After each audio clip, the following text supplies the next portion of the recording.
Angela, apo, kailangan na nating umalis at baka abutan tayo ng dilim. Bungad sa akin ni Lola Cynthia nang pumasok ako sa opisina ni Mother Yvette. Bit-bit ang dalawang maleta ko. Ngayon kasi ang araw na legal niya akong aampunin mula sa Angels Home Orphanage na naging tirahan ko na mula pa noong sanggol pa lamang ako. Ngayon ay 19 anyos na ako. Ang totoo, ilang gabi ko itong pinag-isipan pero wala akong magawa upang tanggihan si Lola Cynthia. Dahil simula nang magkaisip ako, siya nang tumayong sponsor ko at ng Angels Home. Malungkot akong nagpaalam sa kanila dahil kinakailangan na naming umalis. Malayo ang naging biyahe namin kaya't hindi ko maiwasang makatulog. Naramdaman ko na lang ang marahang pagtapik sa akin ni Lola Cynthia. "Apo, nandito na tayo," wika niya. Napaangat ako ng tingin at inayos ko ang aking sarili. Madilim na palang paligid. Mahaba na rin atang naitulog ko. "Alika na't pumasok na tayo. Si Pedring na lang maghahatid ng mga bagahe mo sa loob at ipapaayos ko na rin sa kasambahay natin," paliwanag ni Lola. "Sige po, Lola." Nakasunod lamang ako sa kanya. Bukod sa malaking gate na pinasukan ng kotse, ay malawak din ang harapan ng malapalasyong bahay. Ngayon lang ako nakakita ng ganito kalaking bahay at hindi ako makapaniwalang dito na ako titira. "Magandang gabi po, Doña Cynthia." "Magandang gabi po, senyorita." Sabay-sabay nabati ng mga kasambahay na sumalubong sa amin. Nahihiya akong yumuko. Naiilang kasi ako sa paraan ng pagtrato nila sa akin. "Kayo nang bahala sa mga gamit ni Angela, ha? Dalhin niyo na lang sa kwarto niya," utos ni Lola. Nagpulasa ng mga kasambahay at pinagkukuha ang mga gamit ko. "Alika, apo, tumuloy na tayo sa kusina. Alam kong nagugutom ka na eh." Nagpalingaling nga akong nakasunod sa kanya. Umaasang makikita ko ang sinasabi ni Lola na apo niya. Pero wala akong makita na kahit isang lalaki. Napansin ata ni Lola ang ginagawa kong paghahanap dahil lumingon siya. "Wala pa si Rafael. Baka mamaya pa yung gabi. Sub-sub kasi iyon sa trabaho eh. Paminsan-minsan naman ay galing sa mga barkada niya. Pero dito naman yun umuuwi. Magkikita rin kayo." Gusto ko lang siyang makita dahil hindi ko alam kung magugustuhan niya ba ako. Mukha kasi akong manong sa suot ko tapos napakasimple ko pang mag-ayos. Malaking dining table ang tumambad sa akin. Bukod sa lahat ay may touch ng gold ang disenyo. Mukhang kahit kutsara pwedeng isanla. Hindi ko akalain na ganito pala kayaman si Lola Cynthia. "Kumain na tayo, apo. Baka lumamig ang pagkain." "Opo, Lola." Nahihiyang sagot ko. Pagkatapos naming kumain ni Lola, ay umakyat na kami sa mahaba't malaking hagdan.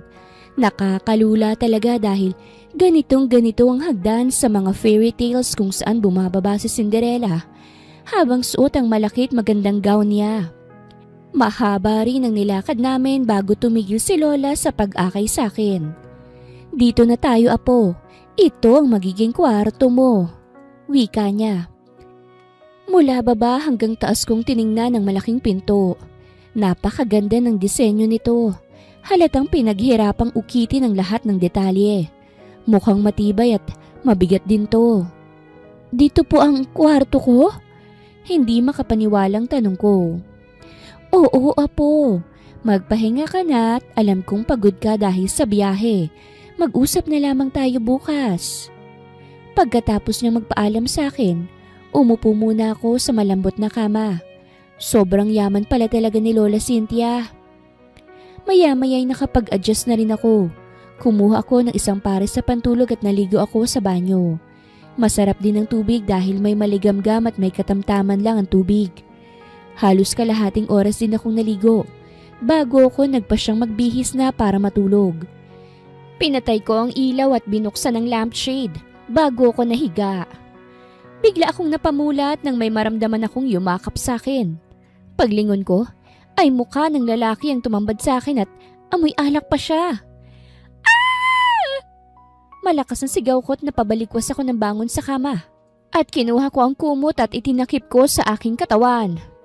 "What the heck? Who are you?" Singhal niya sa akin na ngayon ay nakatayo na rin sa kabilang kama. Sino ka? Bakit narito ka sa kwarto ko? Natatakot na singhal ko rin sa kanya. Tumaas ang kilay niya at mariin akong pinasadahan ng tingin. Kwarto ko ito. Ikaw, bakit ka nandito? Narinig ko ulit ang mahinang mura niya at nagmamadaling lumabas ang pinto. Grandma, open this door! Kalampag niya sa isa pang pinto sa labas. Sinundan ko siya at nagtago muna ako upang hindi niya ako makita. Hanggang sa lumabas na rin si Lola. Grandma! Sino yung babaeng nasa kwarto ko? Bakit nasa kwarto ko siya? Rafael, napag-usapan na natin to, hindi ba? Susunduin ko ang mapapangasawa mo at matutulog na kayo ng magkatabi. So what's wrong with that? Napasinghap ako sa sinagot ni Lola. Kita ko rin ang pagkadisgusto ng apo niya sa akin. Grandma, wala akong naaalala na pumayag ako sa sinasabi niyo. Why are you doing this to me? Seryoso ba talaga kayo? Ipapakasal niyo ako sa babaeng yan? Tingnan mo nga yung itsura niya. Wala pa nga sakaling kinga nila Lane yan. Mukhang basta mo na lang siyang pinulot sa kung saan at inalok ng candy para sumama rito. Rafael, hindi mo kilala si Angela, kaya't huwag mo siyang pagsasalitaan ng ganyan. Galing siya sa ampunan at pinalaki ng mga madre, kaya't alam kong mabuti siyang babae. At huwag mo siyang ikukumpara sa ex mong nang iwan sa iyo. Litanya ni Lola. Napasabunot naman si Rafael sa kanyang sarili. What? Did I heard it right? Ampunan? I can't believe na ipapakasal niyo ko sa babaeng galing lang sa ampunan, Grandma. Kung mga anak pa ng stockholders natin, baka maintindihan ko pa. Pero sa ampunan talaga? Ni hindi niyo nga alam baka kriminal ang mga magulang niyan. Kaya siya pinabayaan sa ampunan. Galit na sigaw niya. Hindi ko na natiis na panoorin at pakinggan ko lang siyang hamakin ako. Kaya't mabilis akong lumapit sa kanya. At nang lingunin niya ako ay sampal ang sinalubong ko sa kanya. Hindi porket mayaman ka, pwede ka nang mang-apak ng tao. Hindi mo ako kilala. Oo, ulila ako. Pero kahit walang magulang na nagpalaki sa akin, maayos akong lumaki. Hindi kagaya mo. Madiin kong sambit sa kanya. Tama na yan. Hinihingal na awat ni Lola. Kaagad niya akong binitawan at nakita kong hirap sa paghinga ni Lola Cynthia. Grandma! Lola! Sabay na sabi namin. Hindi ako makahinga. Wika niya sa amin habang nakahawak sa kanyang dibdib. Grandma, dadalhin kita sa ospital. Nag-aalalang sabi nito. Kaagad niya itong binuhat. Huwag kang aalis dito. Hindi pa tayo tapos. Banta niya sa akin. Kaagad siyang bumaba sa mahabang hagdan habang karga si Lola. Naiwan naman akong nakatayo't hindi alam kung anong gagawin. Sinisisi kong sarili ko dahil hindi ko napigilan na sugurin siya at sampalin. Halos 1.5 oras din ang lumipas. Nadatnan niya akong nakaupo sa gilid ng kama. Kamusta na si Lola? Bakit ka pumayag sa sinabi ni Grandma? May karapatan kang tumanggi, hindi ba? Dahil ba sa pera? Inalok ka ba niya ng malaking halaga? Kaya kong doblehin yun. Tumanggi ka lang sa kanya. Nang uuyam na tanong niya sa akin. Nag-ipon ako ng hangin sa dibdib upang magkaroon ng lakas ng loob na sagutin siya. Malaki ang utang na loob ko kay Lola Cynthia. Ayoko naman talagang magpakasal sa iyo eh. Kaya lang, malaki ang naging ambag ni Lola sa buhay ko. Makikiusap ako sa kanya na pabalikin na ako sa ampunan. Mas gugustuhin ko pang makasama ang mga kagaya nilang ulila kesa sa walang puso na kagaya mo.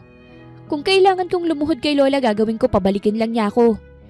Paliwanag ko sa kanya habang inaayos ko ang mga gamit ko. At anong gagawin mo? Aalis ka na lang ngayon? Gusto mo ba talagang lumala ang kalagayan ng lola ko pag nadatnan kanyang wala rito? Nag-angat ako ng tingin sa kanya. Kwarto mo ito, hindi ba? Tao akong tinanggap ni Lola rito, kaya tao akong aalis.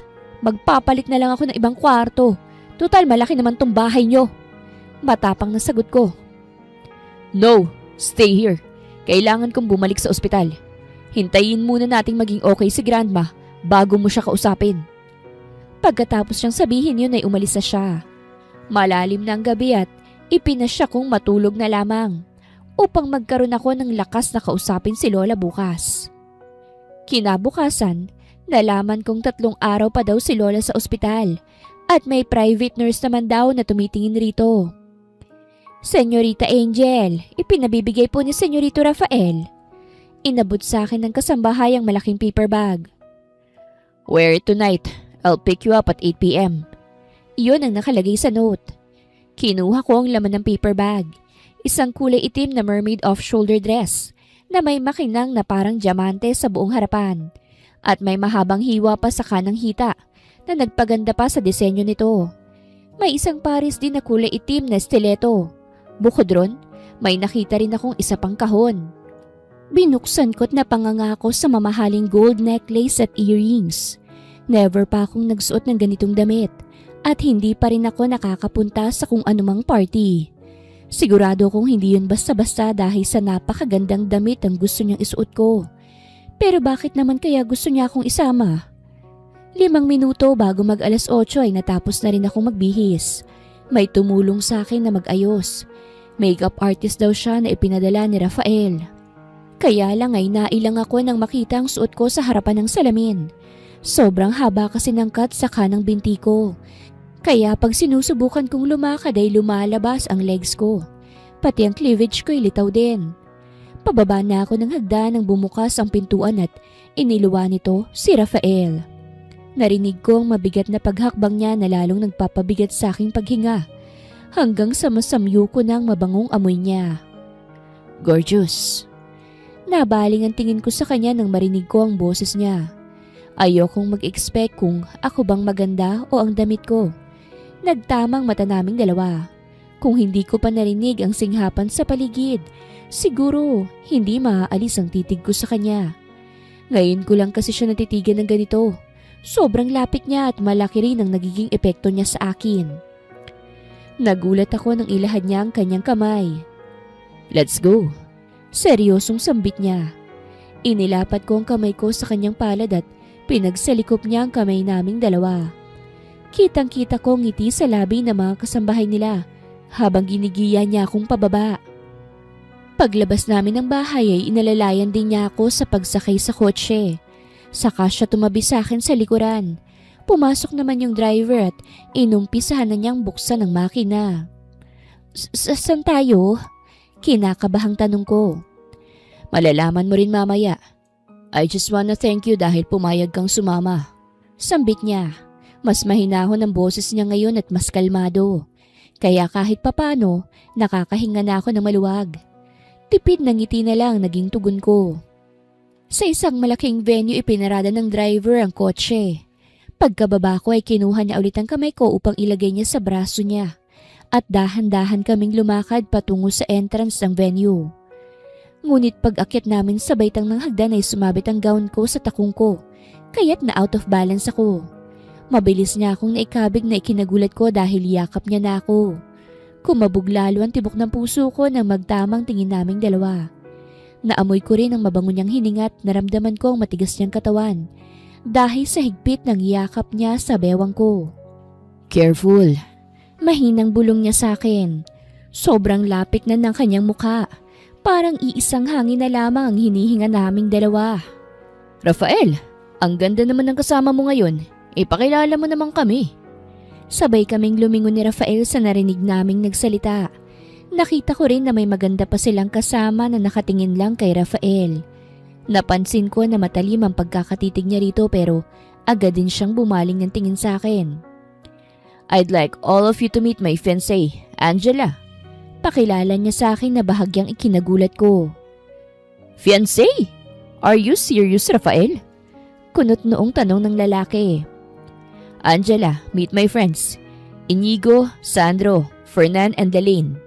Pakilala niya sa mga kaibigan niya. Sabay silang lumingon sa babaeng ipinakilala niyang Lalaine.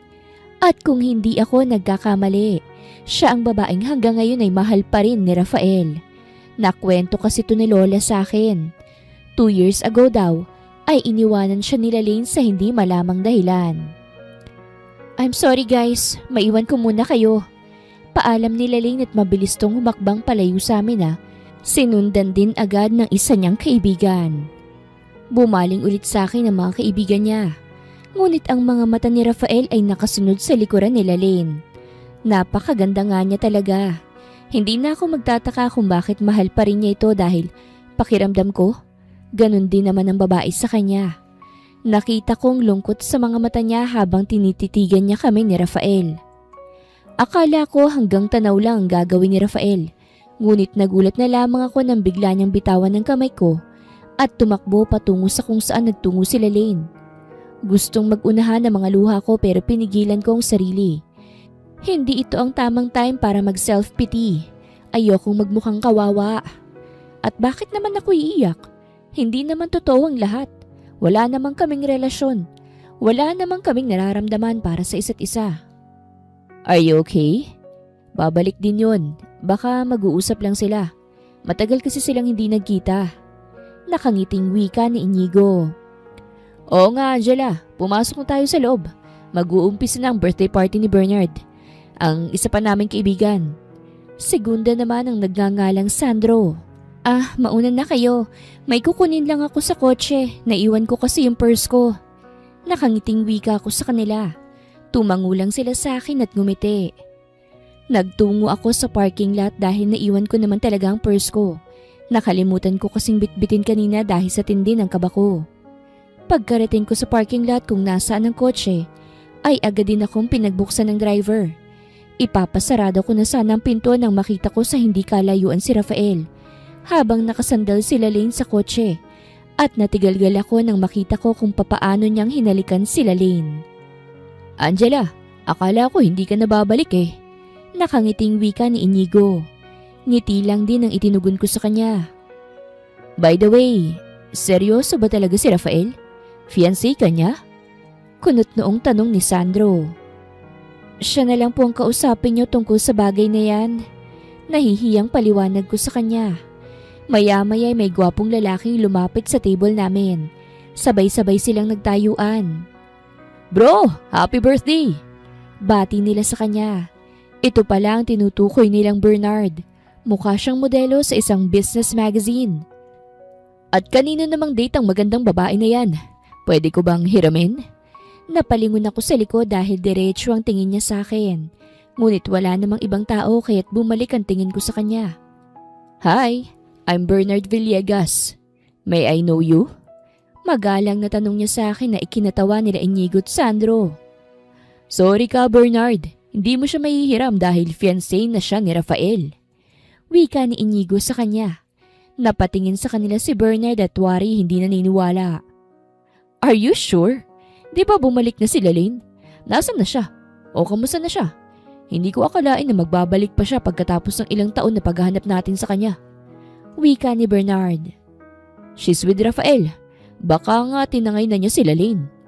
Si Fernan ang sumagot na kararating lang. Fernan! Saway ni Sandro sa kanya. Pabagsak tong naupo sa upuan at tumungga ng wine sa baso. Nagbingi-bingihan ako sa narinig. Naalala ko na naman ang nangyari kanina.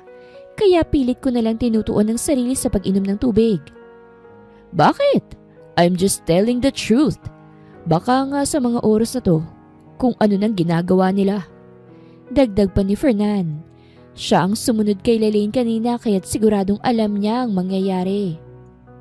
Tumayo ako't mga alis na sana dahil pakiramdam ko ay awkward na at hindi ako nababagay sa lugar na ito.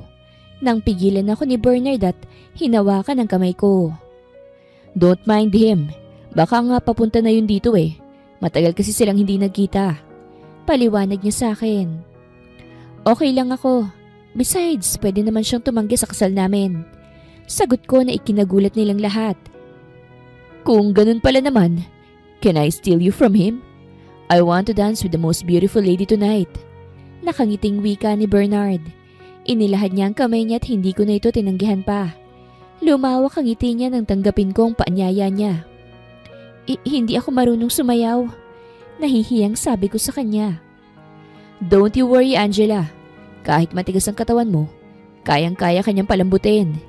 Hirit ni Inigo na ikinangisi ng dalawa. Nasa gitna na kami ni Bernard. Ipinatong niya ang dalawang kamay ko sa balikat niya at nasa bewang ko naman ang dalawang kamay niya.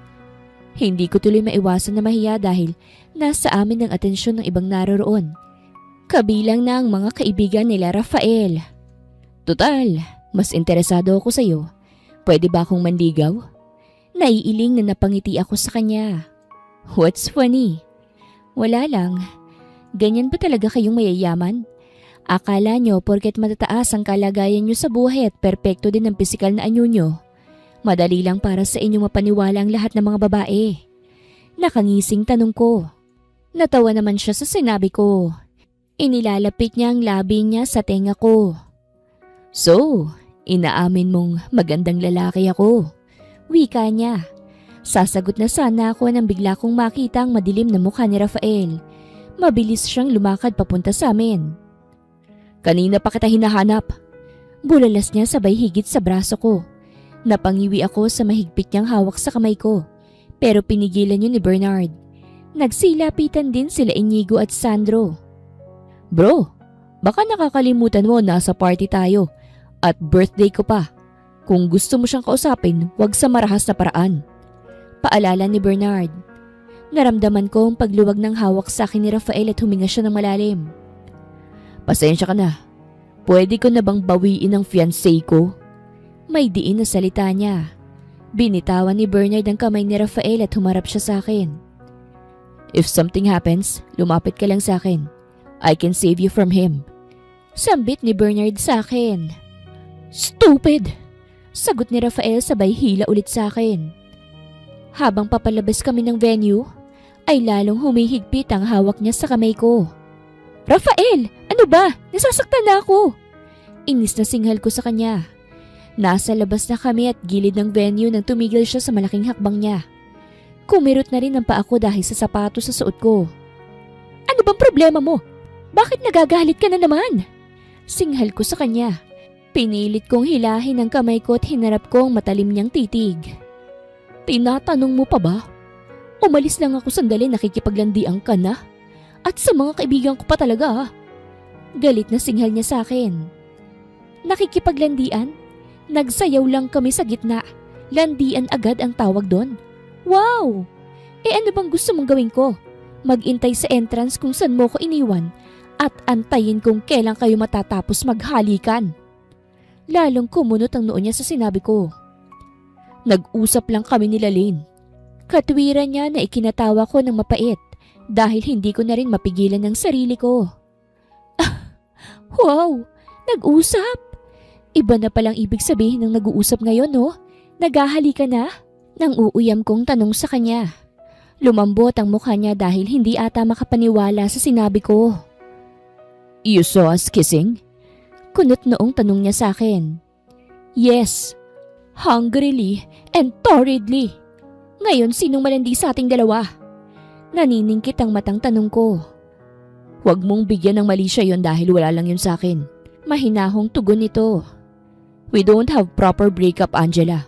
At wala rin akong dapat ipaliwanag sa'yo dahil wala naman tayong relasyon. Parang bombang sumabog sa mukha kong sinabi niya. Wala nga kaming relasyon pero hindi sapat na dahilan yun para gawin niya to sa akin matapos niya akong ipakilala bilang fiancé niya. O alam mo pala ba't ka nagagalit na kausap ko yung mga kaibigan mo? Damn it, hindi mo kilala mga kaibigan ko, Angela. Hindi mo alam kung anong kaya nilang gawin sa isang babaeng gusto nila. Paliwanag niya na ikinatawa ko. Alam mo, hindi kita maintindihan. Bumalik ka na nga sa kanya kung hindi ka pa nakaka-move on and leave me alone. Kaagad akong naglakad palayo sa kanya. Ngunit nakakasampung hakbang pa lamang ako ay hinigit na naman niya ako sa braso. Ano ba? Singhal ko sa kanya. Maaaring ngang hindi ako kagaya nila Lane, pero hindi ko ibababa ang sarili ko para sa kanya. Sasagutin ko na sana siya nang bigla siyang tumigil at may nilingon sa likuran ko. Kaya't lumingon din ako sa tinitingnan niya.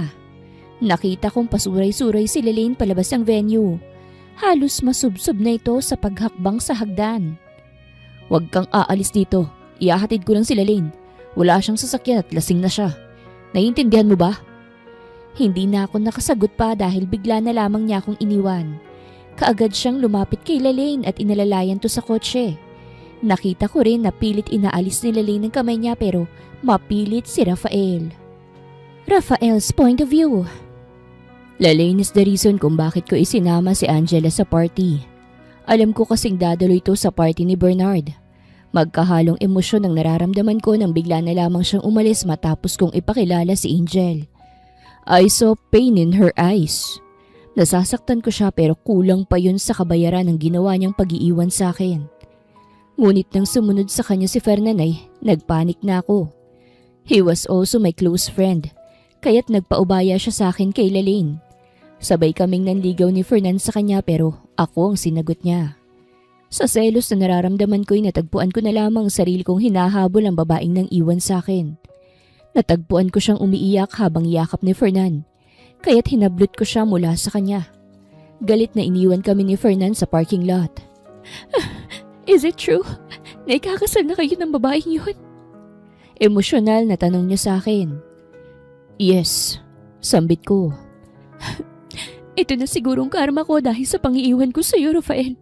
Sana maging masaya kayong dalawa. Sagot niya sa akin, emosyonal pa rin. Don't worry, Rafael. Hahayaan na kita. Babalik na rin naman ako ng Amerika in 2 weeks from now. Kaya't hindi na rin tayo magkikita pa. Wika niya na ikinabigla ko. Babalik siya sa Amerika? Iiwan niya ako ulit? Aalis na sana siya nang bigla kong hawakan ng kamay niya. Iiwan mo ulit ako? Mahinang sambit ko. Bumalik sa alaala kong nangyari sa akin nung iniwan niya ako. Tinitigan ko siya. Medyo pumayat na siya at wala na rin ang mahaba niyang buhok. But still, she's the girl I wanted to marry. Gustuhin ko mang itanong kung bakit niya ako iniwan. Natatakot ako sa magiging sagot niya. I still love you. And I want you back. Paus na wika niya sa akin. Hindi ko na napigilan ang sarili ko. Mabilis ko siyang kinabig para yakapin. I kissed her like there's no tomorrow. But suddenly, Angela's beautiful face flashes into my mind. I stop myself and look at her. I kissed you, but you don't deserve my forgiveness. Seryosong wika ko sabay alis sa harapan niya. Wala akong pakialam kung anong iniisip niya. Kapag iniwan niya akong muli, hindi ko na siya babalikan pa. I've had enough. I have to move on and be with Angela. Kaagad ko siyang inuwi sa kondo niya. Dito ako umuwi noong iniwan niya ako. We have a lot of memories here, that's why I wanted to be here when I feel I'm drowning from pain. Ibinaba ko na siya sa kama. Umuungol pa rin siya sa kasingan. Tinanggal kong sapatos niya at kinumutan ko siya. Pinagmasdan ko ang maganda niyang mukha habang nakaupo sa gilid ng kama. Bakit mo ko iniwan, Lalaine? Why did you choose to break my heart instead of marrying me? Dahan-dahan siyang nagmulat. We're both staring at each other. And then I saw teardrops from her eyes, falling from the side of her face. Rafael, kahit ano pang dahilan ng pag-iiwan mo sa akin, hindi yun magiging sapat sa sakit na naramdaman ko nang iwan mo ko, Lalaine. You ruined me.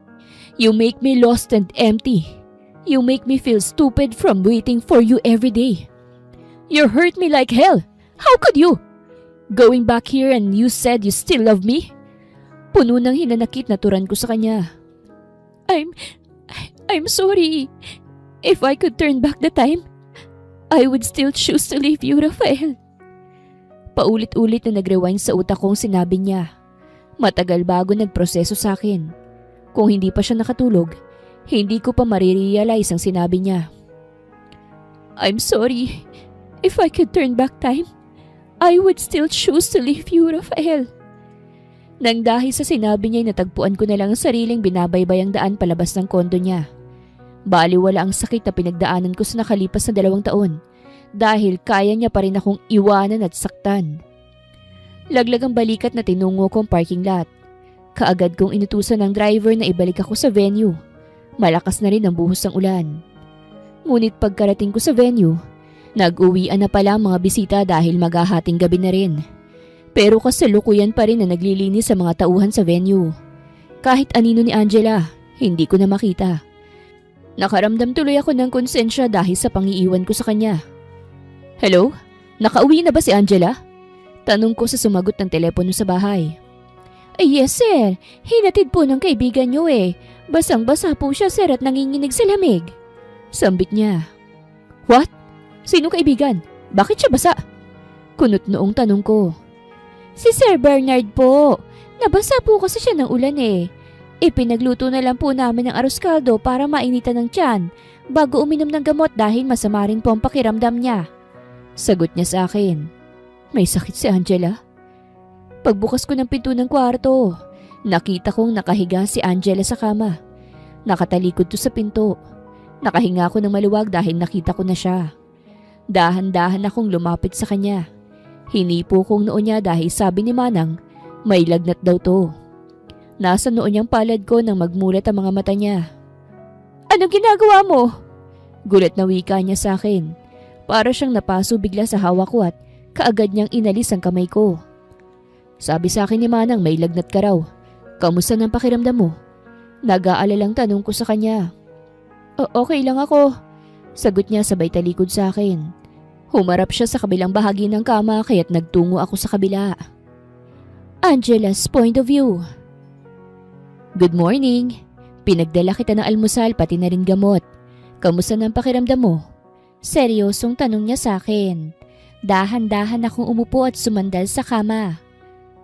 Hindi ako naniniwala sa masamang espiritu. Pero dahil sa narinig ko mula sa iyo ngayon pa lang naniniwala na ako. Masamang tingin ang ipinukol ko sa kanya. Nung isang araw lang galit na galit siya sa akin.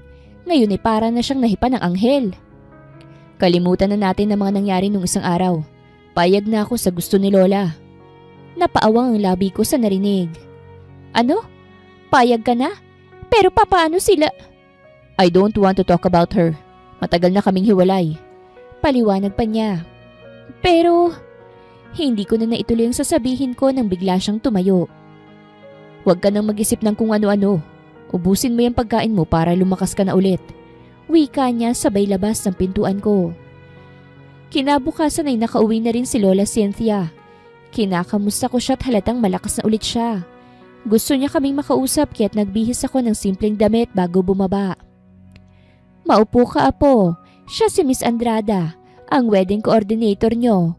Mga malalaking clients ang wedding na inaayos niya, kaya't sigurado ako na kahit simple lang magiging kasal niyo magiging maganda naman yon. Kinuha ni Rafael ang kamay ko at pinisilto. Don't worry, Mr. Valdez and Miss Valdez. Ako na pong bahala sa preparation ng lahat ng kailangan nyo. Ang gagawin nyo na lang ay pumunta sa mga appointments na ipapadala ko through email. Bukas din pwede na kayong pumili ng wedding gowns and suits para sa isusuot nyo sa kasal. Paliwanag niya. Nilingon ako ni Rafael. Ano bang gusto mo, mahal? Pwede kang mag-suggest ng kahit ano kay Miss Andrada. Wika niya na ikinagulat ko. Nakita ko ang genuine ng ngiti ni Lola. Sobrang saya siguro niya dahil nakikita niyang magkasundo na kaming dalawa. Baka iniisip na niyang may nangyari na nga sa amin. Ikaw nang bahala, Rafael. Tsaka may tiwala naman ako kay Miss Andrada. Nakangiting sagot ko habang nakatingin sa coordinator.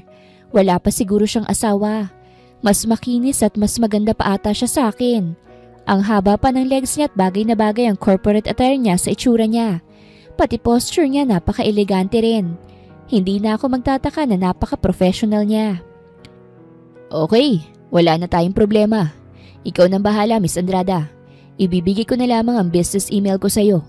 Wika ni Rafael. Tumayo na rin siya at nagpaalam. Hinatid pa namin siya sa labas. Nagpaalam na rin si Lola na aakyat muna sa kwarto niya. Paglabas ng bahay ni Miss Andrada, ay saka ako humarap kay Rafael. Bakit gusto mo nang mabilis ang kasal? 1 week agad? Imposible namang atat ka nang makasal sa akin, Rafael. Kunot noong tanong ko. Ngumiti siya sa akin. Trust me. Wika niya na lalong nagpakunot ng noo ko. Habang tumatagal, ay nagiging magaan ang pagsasama namin ni Rafael. Hindi na rin kami nag-aaway. Palagi na siyang nakangiti sa akin at palagi ring maganda ang mood ko. Naging mabilis sa mga araw at preparasyon ng kasal namin. Masyado kaming naging abala ni Rafael dahil sa araw-araw ay magkasama kaming dalawa. Hindi ko alam kung bakit naging magaan na rin ang pakikitungo namin sa isa't isa. O talagang tanggap na niya na hindi siya pwedeng umatras pa sa kagustuhan ni Lola. Ito na ang araw na magiging isa na akong ganap na Valdez. Sa sobrang bilis ng pangyayari ay hindi pa rin ako makapaniwalang ikakasal na ako. At hindi ko na ito matatakasan pa. Kahit mahirap, unti-unti ko na rin tinatanggap ang lahat. Wala na rin akong magagawa pa sa ngayon kung hindi ang sumabay sa agos ng magiging buhay naming dalawa.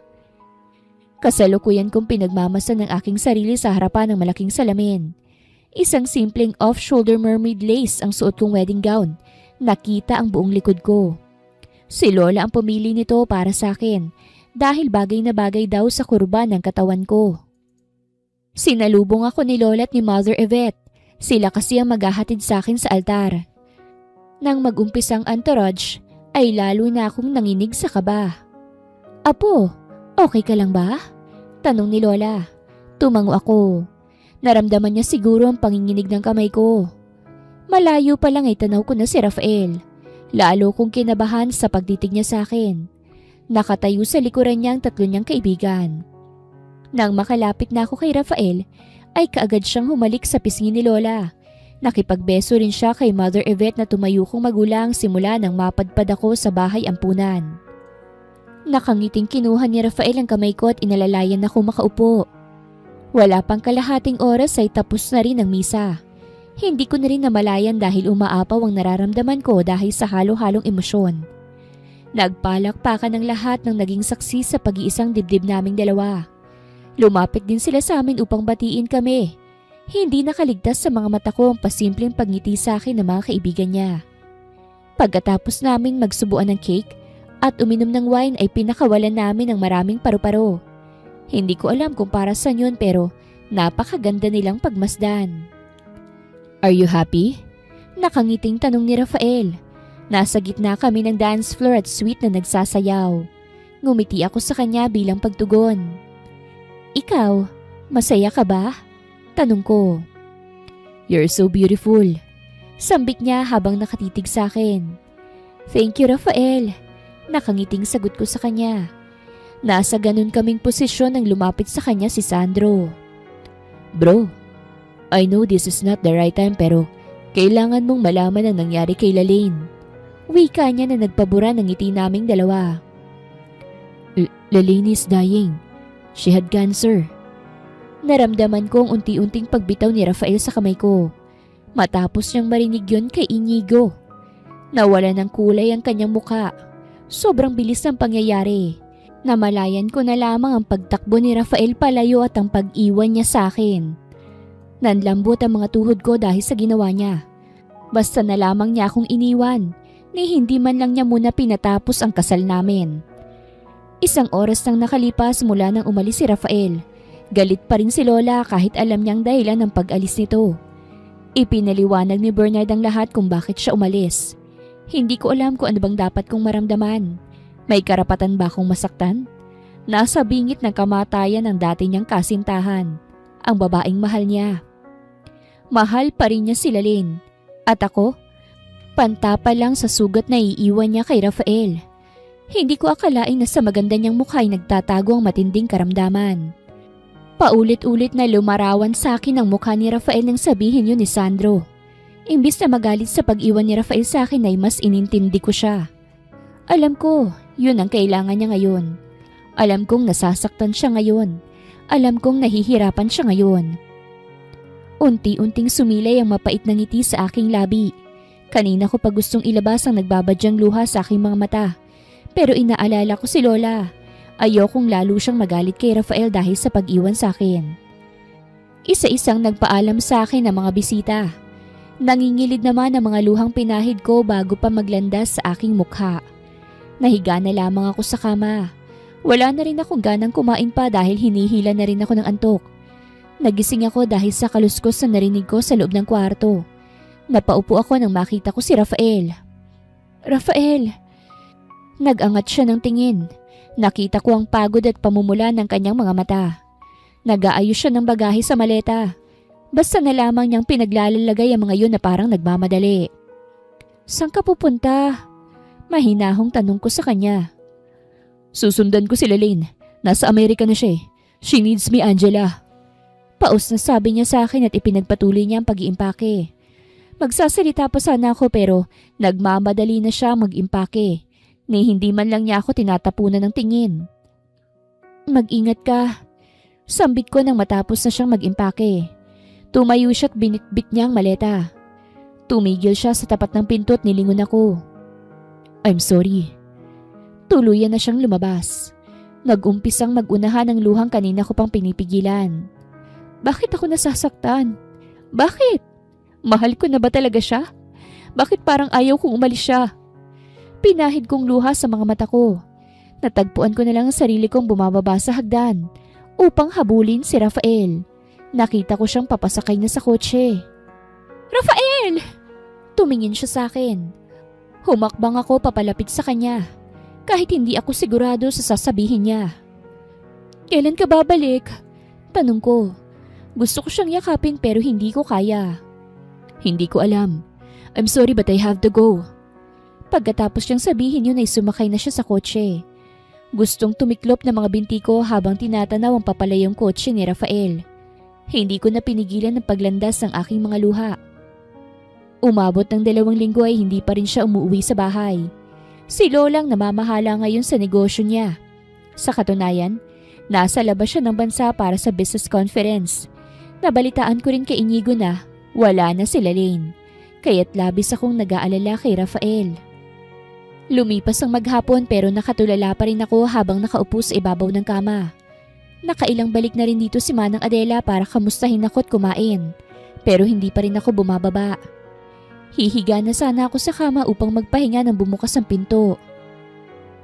Rafael? Agad akong bumaba ng kama at sinalubong siya ng yakap.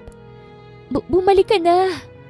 Nag-angat ako ng tingin upang makita ang mukha niya. Malaki ang ibinagsak ng katawan niya. Sabog din ang buhok niya at makapal na ang tumutubo niyang balbas sa mukha. Nakita kong malamig at walang emosyon na mga mata niya at iniwasan akong tingnan. Ayoko pa sana siyang bitawan pero naramdaman kong ayaw niya sa ginagawa kong pagsalubong sa kanya. Saka ko lang napansin ang brown envelope sa kanang kamay niya. Pagod ka ba? Ipaghahanda kita ng pagkain. Nanginginig ang boses kong tanong sa kanya. Pinahid ko ang luha sa pisngi ko at kinuha ko ang suit na bitbit niya. Let's talk. Napatigil ako na magsalita siya. Seryoso pa rin ang tingin niya at malamig ang pakikitungo sa akin. Bakit? Kinakabahang tanong ko. Inabot niya sa akin ang brown envelope at kinuha ko yun sa kamay niya. Open it. Dahan-dahan kong kinuha ang papel sa loob. Bumungad agad sa akin ng isang tseke, pero hindi ko yun pinansin. Sa halip, napadako ang tingin ko sa kasunod na papel. Annulment agreement? Yes. Sign it and leave. Napaawang ang labi ko sa narinig mula sa kanya.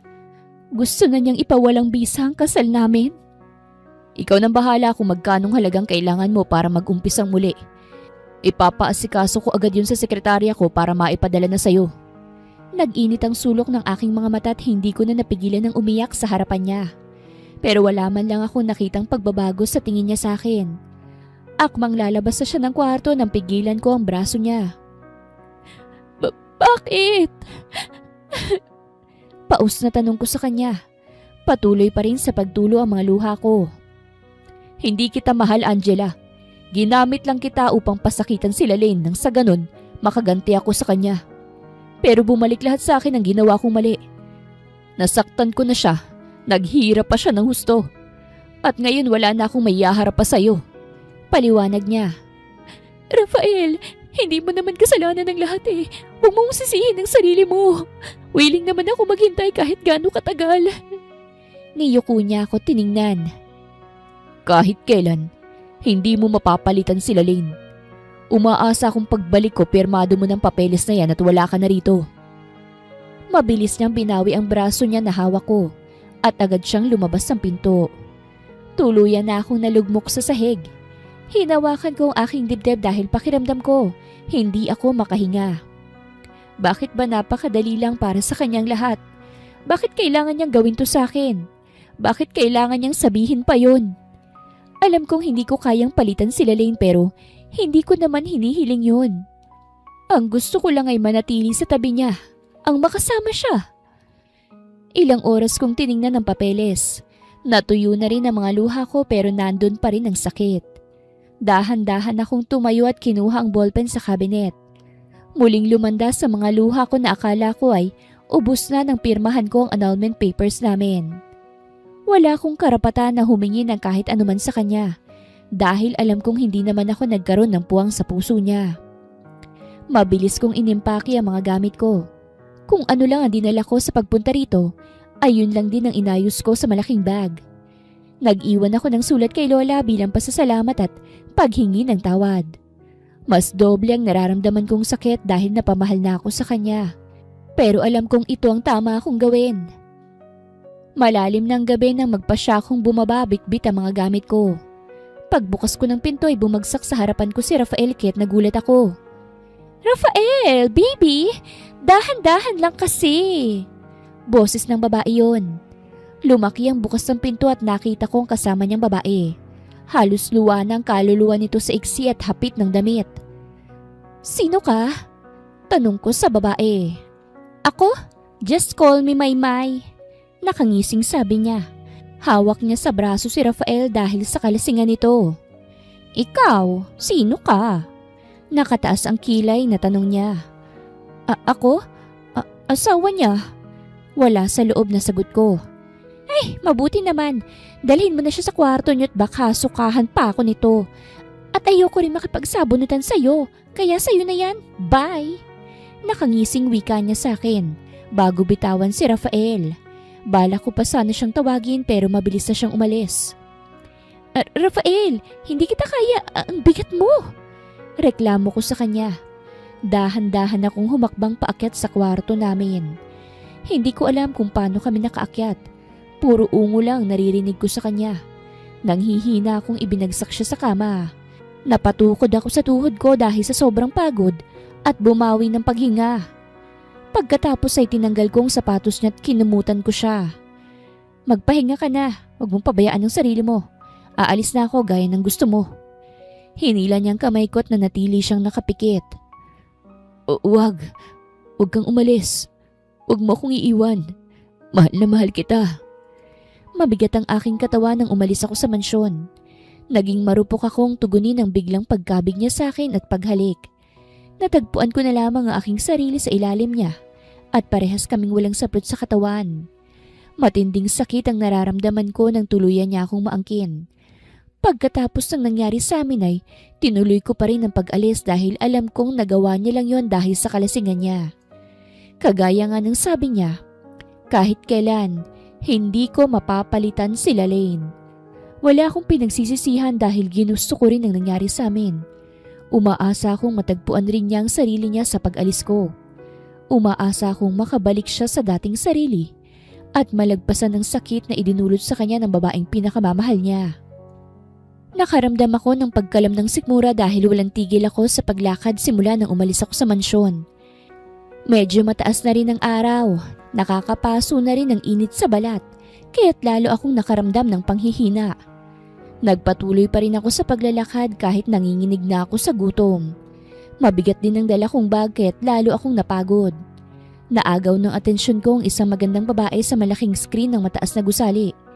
Nakangiti siya sa screen at nagpe-play din ng mga mamahaling produkto na pampaganda sa screen.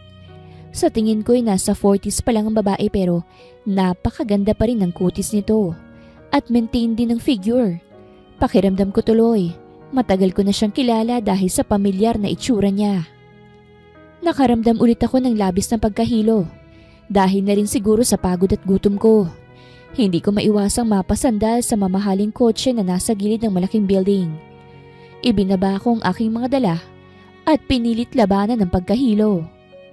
Ngunit pakiramdam ko, mas lalo pang umikot ang paningin ko hanggang tuluyan na akong mabuwali sa tabi ng kotse. Narinig ko na lamang ang pagbukas ng pinto at ang pagsigaw ng isang babae. Inaninag ko ang mukha niya ngunit tuluyan na rin nagdilim ang aking paningin. Nang magising ako ay kulay puting kwarto ang tumambad sa akin. Kung hindi ako nagkakamali, nasa ospital na ako dahil sa nakakabit na swero sa kamay ko.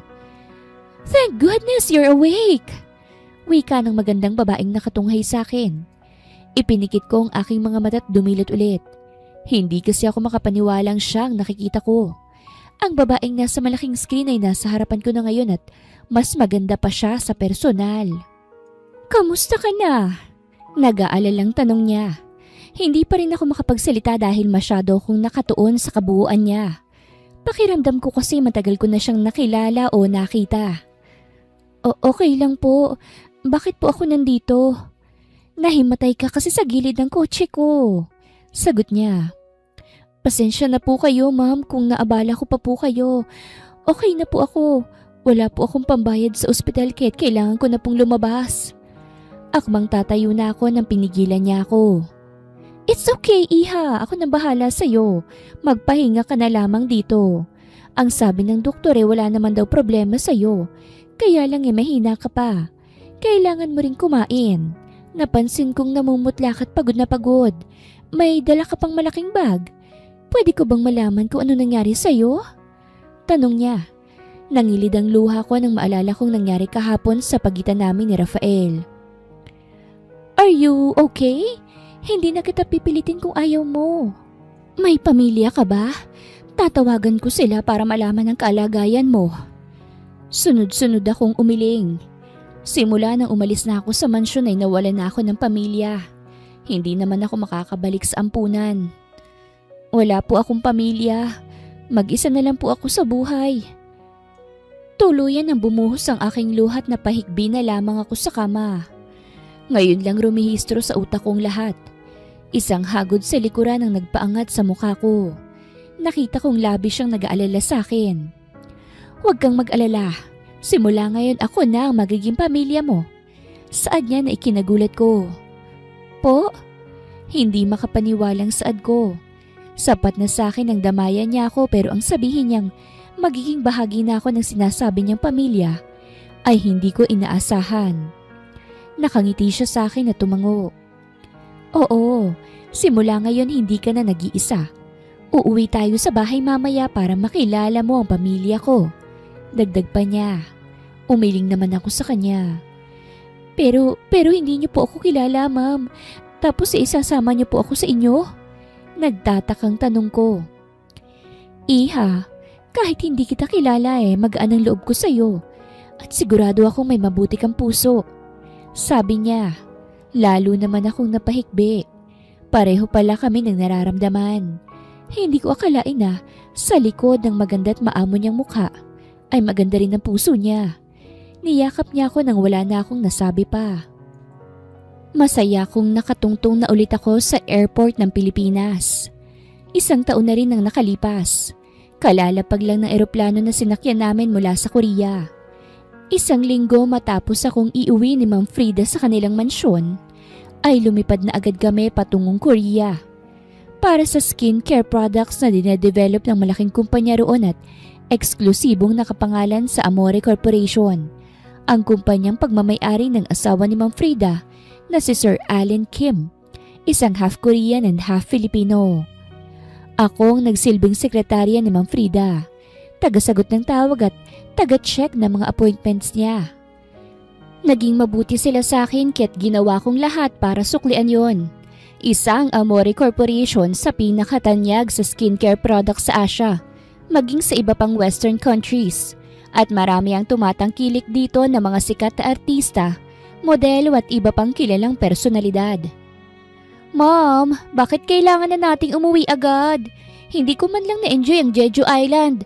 Akala ko pa naman magiging bakasyon na natin yun. Reklamo ni Athena.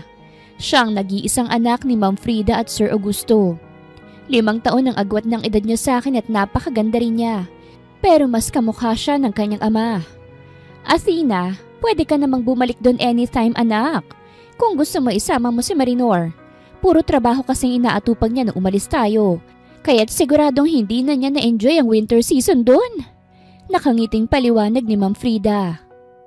Simula nang dumating kami sa Korea, ay Marinor na talaga ang tawag niya sa akin. Kaya't medyo nasasanay na rin ako. By the way, Mom, nandito na tayo sa Pilipinas. Why are you still calling her Marinor? Nagtatakang tanong nito. Kinuwento ko kasi sa kanya ang nangyari sa akin, na lumaki ako sa bahay ampunan at inampon ng isang mayamang pamilya. Naikwento ko rin ang pagpapakasal ko kay Rafael Valdez, kaya alam lahat ni Ma'am Frida ang past na nangyari sa akin. Because I want her to start a new life with us. You mean, hindi na siya si Ate Angela Valdez? Kunot noong tanong ni Athena. Yes, she's now Marinor Velez. Gagawin kong legal ang pangalan niya rito para hindi na tayo mahirapan ulit kung pupunta tayo ng ibang bansa. Sa loob ng 1 taon na pananatili namin sa ibang bansa, ay ginugol ko ang lahat ng oras ko sa trabaho. Tama si Ma'am Frida. Dapat, sapat na ang 1 taon para makalimutan mo ang mga masasakit na alaala. Pero may bahagi pa rin sa puso ko na itinabi ko para sa kanya. Siguro, in time, kusa na lang ding mawawala yon. Pagkarating namin sa malaking bahay nila Tita Frida, ay dumiretso na ako sa aking kwarto. Napagod kasi ako sa mahabang biyahe namin. Kinabukasan ay 6:00 pa lamang ng umaga gising na ako. Tumuloy ako sa gym na nasa loob ng mansyon upang magpapawis. Ipinasya kong maligo na rin. Pagbaba ko, naabutan kong nagbabasa si Tito ng newspaper. Samantalang si Tita Frida ang naghahanda ng almusal. May mga kasambahay naman sila pero mas gusto ni Tita Frida na siyang mag-asikaso sa mag-ama niya kapag nasa bahay ito. Good morning po. Nakangiting bati ko sa kanila. Tumangulang si Tito at ngumiti naman si Athena. Nakatulog ka ba ng maayos? Tanong ni Tita. Opo tita, may ipapagawa po ba kayo? Umupo ako sa harapan at kumuha ng pancake. Hindi na ako gaanong naiilang sa kanila at nasanay na rin akong kumilos sa harapan nila. Ate, naalala mo ba yung sinabi ni Mami na gagawin kang brand model ng Amore Whitening Skincare Products? Nakangiting tanong ni Athena. Ha? Oo, pero napag-usapan na namin yun ni Tita na hindi ko kaya. Pagdadahilan ko sa kanya. Sinabi na yun ni Tita Frida pero tumanggi ako dahil baka maging daan pa yon para makita ulit ako ni Rafael. Hindi naman ako pumayag na tanggihan mo yon, Marinor. Saad ni Tita na ikinagulat ko. Ibig pong sabihin, nakapagdesisyon na po kayo na ako ang kukunin nyo? Hindi makapaniwalang tanong ko. Bumaling naman si Athena sa akin. Why not? Wala pa kaming nagiging modelo na kasing ganda mo at sexy mo, ate. Kung pwede nga lang ako, kaso ayaw naman ni Dad na magsuot ako ng revealing outfits sa photoshoots. Kapag siguro nasa tamang edad na lang daw ako. Kaya tamang pang mild whitening face cream na lang ang beauty ko. Nakangusong sabi ni Athena. Natatawa naman si Titang nakatingin sa kanya. Ano pong ibig sabihin ni Athena na revealing outfit? At saka marami naman pong modelo at magagandang artista na pwedeng maging endorser ng Empress. Wika ko. We want fresh face, Marinor. And besides, you're perfect for the products. Bukod ron, ginagamit mo rin yun. Kaya siguradong maraming tatangkilik sa Empress Skincare ng Amore. Seryosong saad ni Tito. Kapag siya nang nagsabi, parang wala na akong magagawa pa kung hindi sundin dahil matagal na rin naman akong kinukumbinsi ni Tita Frida. Royal Goddess ang magiging tema ng photoshoots at pinaghandaan talaga ng Amore ang paglo-launch ng Empress. Kaya sana, paghanda mo rin ang magiging outfit mo sa araw na yon. Dagdag naman ni Tita. Don't you worry, Mommy. Ako nang bahala kay Ate Marinor. Nakangiting wika ni Athena. 1 linggo lang ang lumipas at nakahanap na kami ng perfect location. Sa Batanes gaganapin ang photoshoots. Maayos din ang setting ng lugar. Pinaghalong Greek with royal touch ang naging theme kaya't lalo akong kinakabahan kung kakayanin ko bang panindigan ang pagiging modelo ng Amore. Bukod sa magaganda at kulay berdeng bundok ay nasa harapan pa kami ng kulay asul na dagat. Huwag kang kabahan, ate. Just look at the camera and feel it. Kung gaano ka kaganda, pati na rin ang katawan mo. Wika pa ni Athena. Suot ko ang mamahaling kulay pulang elastic satin dress na exposed ang balikat, tiyan at hita sa tuwing lumalakad ako. Okay, are you ready, Marinor? Tanong ng photographer. Yes. Nakangiting sagot ko pero kinakabahan pa rin ako. 5 minuto rin atang inabot bago siya nasatisfy sa pose ko. Nakatulong din ang banayad na hangin sa suot ko kaya't naging mas magandang kinalabasan ng lahat ng larawan. Bukod ron, kinuhanan din nila ako ng video kung saan naglalakad ako sa gilid ng bundok, overlooking ang asul na dagat bilang background, at pati na rin sa mataas na bato kung saan humahampas pang banayad na alon. Suot ko ang kulay pulang damit na mahaba ang laylayan sa likuran. Halos kalahati ng katawan kong exposed. Tanging dibdib pababa ang natatakpan. Yun daw kasi ang ilalagay nila sa mga advertising page online. Pati na rin sa international television. Kaya mas pinaganda rin nilang makeup ko. Parang naging modern royal empress ang naging itsura ko. Dahil na rin sa pangalan ng brand na Empress. Rafael's point of view. I am now looking at the most beautiful girl in my eyes.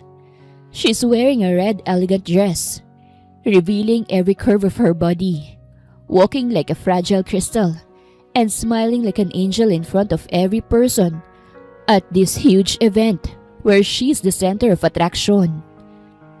Nang makita ko siyang bumababa sa mamahaling kotse, habang inaalalayan ng isang Koreanong businessman na si Kim Jong-jun, isa sa pinakabatang CEO na nakabase sa Korea, ay gustong-gusto ko nang takbuhin siya at agawin ng kamay niya. Isang taon ko nang hinahanap ang babaeng hindi ko matagpuan. Ang babaeng basta ko nalang pinaalis at sinaktan.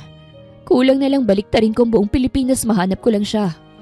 I was too desperate to see her again. And then I saw her pictures online. Ang babaeng pinilit na ipakasal sa akin ni Grandma. Her angelic and innocent face na kahit minsan hindi nawala sa isip ko. Sinabi ko rin ang tungkol sa kanya kay Grandma at gustong-gusto niya itong makita.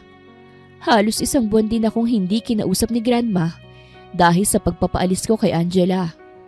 Pumunta na rin kami sa bahay ampunan noon eh. Umaasa na nandun lang siya pero bigo kami.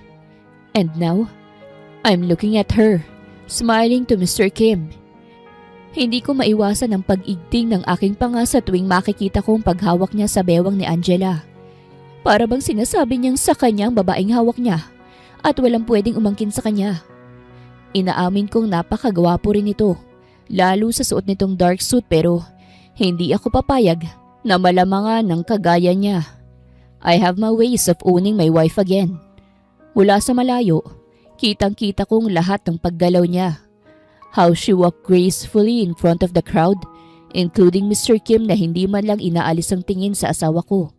Pati na rin ang pag-upo, pagtayo at matamis niyang pagngiti sa mga bisita ng event. Are you ready? Tanong ko sa waiter na lumapit sa akin. Yes sir, siguradong after 5 minutes, makakaramdam na siya ng pagkahilo. Sagot niya. Okay, make sure everything is under my control. Bilin ko bago niya ako iniwan. Hindi ko na matagalan ang pagtitig sa kamay ni Mr. Kim na nakapaikot sa bewang ni Angela. Tonight, you'll be mine again forever, Angela. Nakita ko kung papaanong kumilos ang mga nakatalagang tauhan ko sa event. Mahirap siyang lapitan dahil sa mga bodyguards ni Mr. Perfetti. 3 minuto nang nakalipas mula nang ibinigay ng waiter ang cocktail drink kay Angela. Napansin ko ang paghawak niya sa kanyang noo. Lumapit siya kila Mr. and Mrs. Perfetti at nagpaalam na. Kaagad akong tumayo mula sa malayong upuan at sinunda ng tinatahak niyang daan. Mabuti na lamang at sa mamahaling hotel nila ginawang launching ng bagong produkto ng Amore. Sigurado akong patungo na siya sa kanyang VIP room. Nakasunod lang ako sa bawat hakbang niya habang pilit na nilalabanan ng pagkahilo. Siguro'y para na rin siyang dinuduyan ngayon dahil malapit ng mag-5 minuto mula nang inumin niya ang alak na yon. Napahinto siya sa paglalakad at sumandal sa dingding ng hallway. Bago pa siya mawala ng malay, ay naging maagap ako sa pagsalo sa kanya. Kaagad ko siyang binuhat at dumaan ako sa likod na daan upang hindi makaagaw ng atensyon. Mabuti na lamang at umaayon ang lahat sa plano. Nakaalalay naman ng mga tauhan kong haharangin ng kung sino mang magtatangkang bawiin siya sa akin. Buhat-buhat ko pa lang siya pero kakaibang ligaya ng aking nararamdaman. Kung pwede ko lang siyang halikan ngayon, gagawin ko na. But it's worth to wait for that moment. Angela's point of view.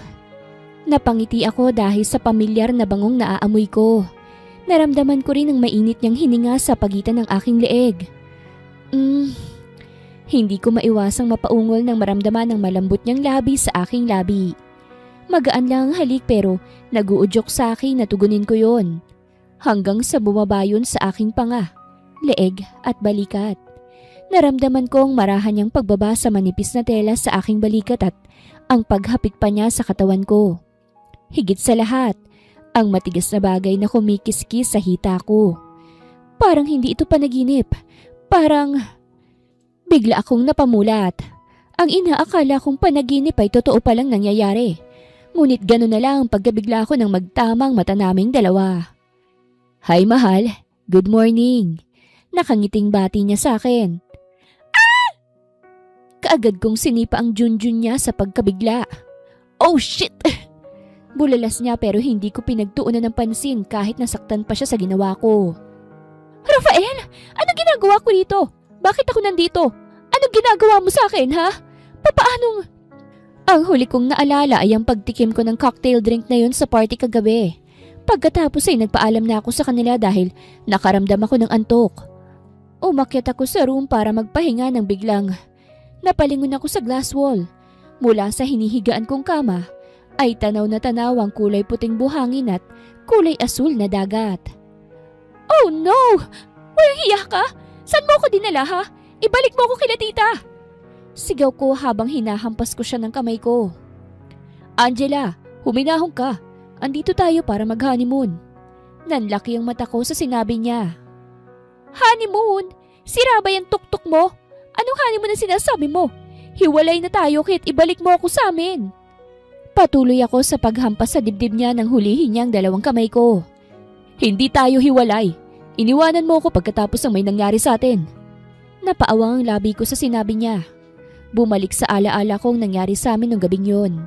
Ang pag-angkin niya sa akin at ang pagpapaubaya ko. No, hindi na importante sa akin kung ano man ang nangyari noon. Tahimik na ang buhay ko at masaya na ako ngayon. Kaya't ibalik mo na ako kila Tita Frida. Buong lakas kong hinilang kamay ko na hawak niya. Pagkababa ko ng hagdan, ay tumambad sa akin ng kulay puting sala. Kagaya ng kwartong pinanggalingan ko. Akala ko'y nasa hotel ako ng resort pero pakiramdam ko nasa malaking bahay lang ako.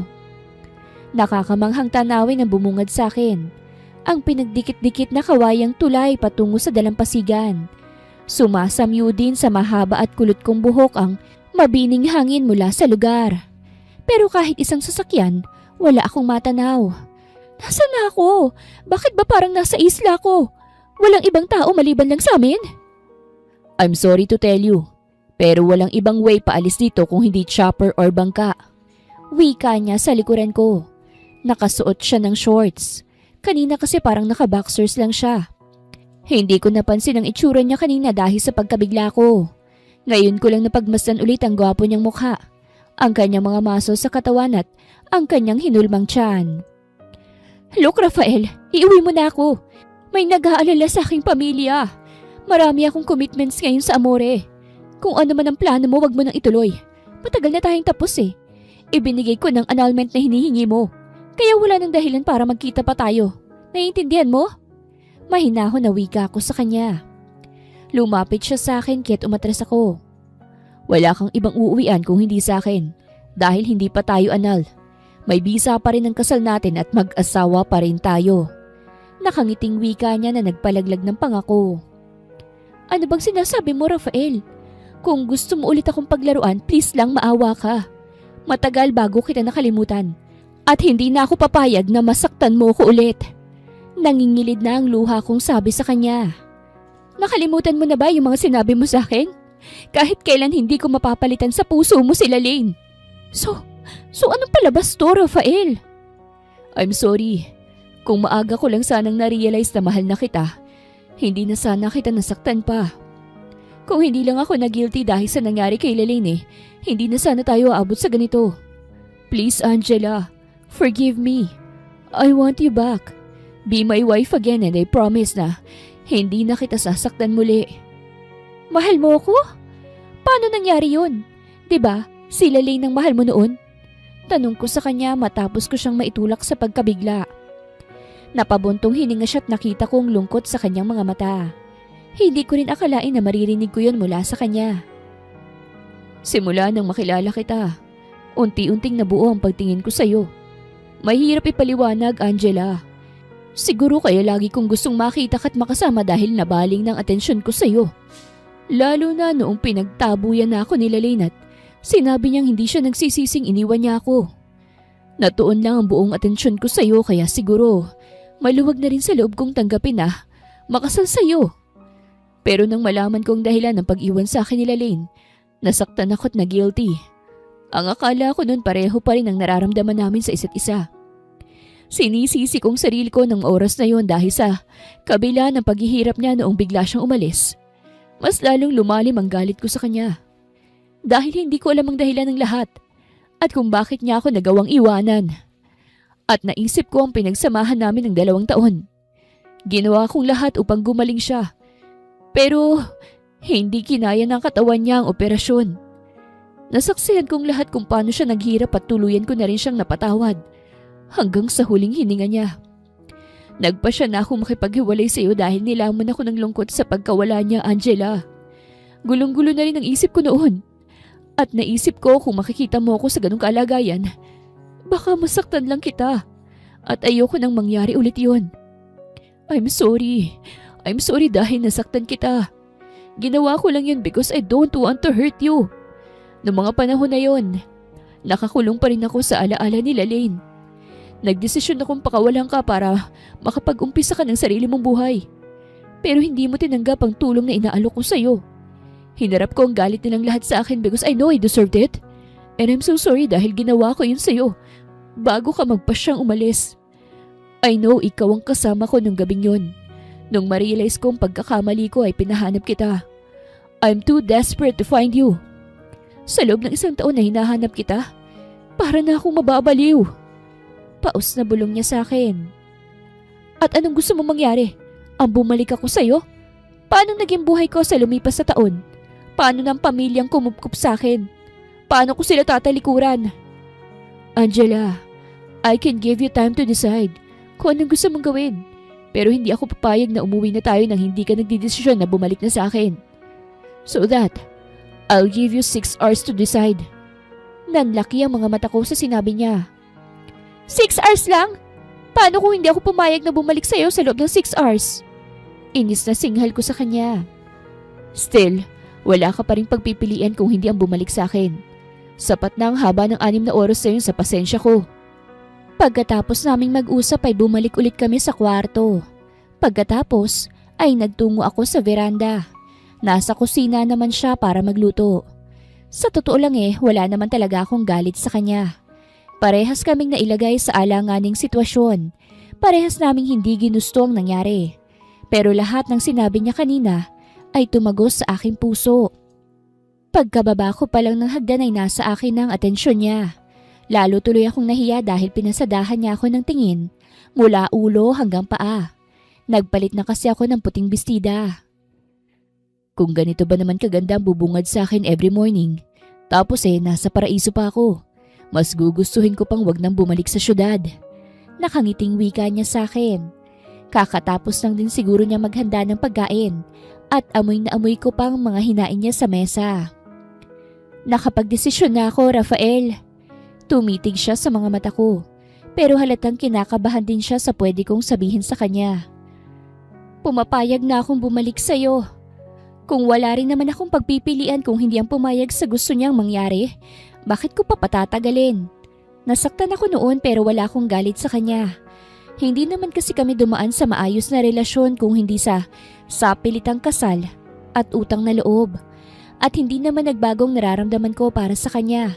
Sa totoo lang masayang puso ko sa lahat ng narinig kong paliwanag niya. Buong akala ko wala talaga siyang nararamdaman para sa akin. Ngunit ngayon, kitang-kita ko sa mga mata niya ang pagsisisi. At sino ba naman ako para hindi magpatawad? Ngunit hindi naman ganun kadaling bumalik sa kanya. Dahil maraming mga naka-line up na proyekto ang Amore para sa akin. Naging matagumpay ang launching ng Empress Products. Bukod sa tumaas ang sales ng Amore, maganda rin ang naging feedback ng mga gumamit nito. Really? Pumapayag ka na bumalik sa mansyon? Hindi makapaniwalang tanong ni Rafael. Kitang-kita ko ang pagningning ng mga mata niya. Nasasalamin kong masaya talaga siya sa sinabi ko. Kaagad siyang lumapit sa akin at niyakap ako ng mahigpit. Naramdaman ko pa ang pag-angat ko sa ere dahil binuhat niya ako. Dahan-dahan niya akong ibinabat nagbantay ang mukha naming dalawa. Sa isang kondisyon, pahabol kong ikinasimangot niya. Ano naman yun? Payagan mo kong magtrabaho sa Amore at payagan mo kong tawagan si Tita Frida dahil siguradong nag-aalala na sila sa akin. Wika ko. Binitawan niya ako at seryoso na siyang tumingin sa akin. Papayagang kitang tawagan sila, pero hindi mo sasabihin kung nasan tayo ha. Sunod-sunod akong tumango. Pero ang pagtatrabaho mo sa Amore, hindi. Ayokong magsusuot ko ulit ng mga ganong klaseng damit. Ayokong may ibang lalaking tumitingin sa personal man o sa larawan mo. Kaagad niyang hinawakan ng kamay ko at iginiya niya ako sa table. Ipinaghila niya ako ng upuan at nang makaupo na ako, ay umikot na siya sa kabila para umupo na rin. Maliit lang ang glass table kaya't malapit pa rin kami sa isa't isa. Kaninong isla ba to? Bakit dito mo naman ako dinala? Tanong ko. Nilagyan niya ng pagkain ng plato ko at nagumpisa na rin akong kumain. Hindi maikakailang masarap nga siyang magluto. Nakangisi siyang tumingin sa akin. This is my private property. Exclusive lang for the two of us. May mag-asawang nakatira sa likuran ng isla. Sila ang pinapag-maintain ko ng kalinisan dito. At wala pang nakakapunta rito kung hindi ikaw lang. Dito tayo bubuo ng magiging anak natin. Pagkatapos namin kumain ay naglakad na kami sa dalampasigan.